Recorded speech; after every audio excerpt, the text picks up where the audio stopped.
মুহূর্তের গুরুত্বপূর্ণ খবর হলো একটু আগেই দেশের প্রধানমন্ত্রী শ্রী নরেন্দ্র মোদী করোনা মহামারী প্রেক্ষাপটে ৩ সপ্তাহের জন্য সারা দেশ জুড়ে লকডাউন ঘোষণা করেছেন।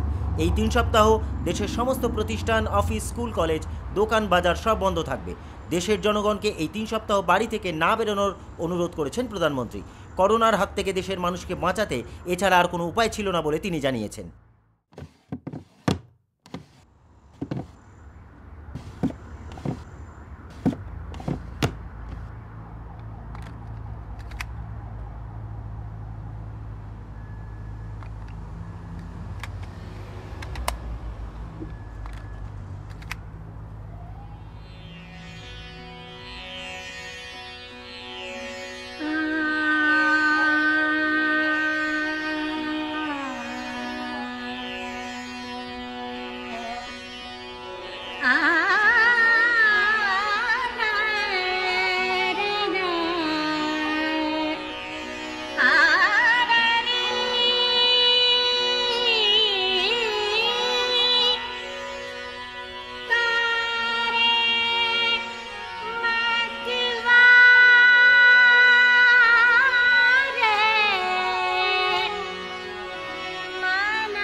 কাট, এখন 10 মিনিটের বিরতি।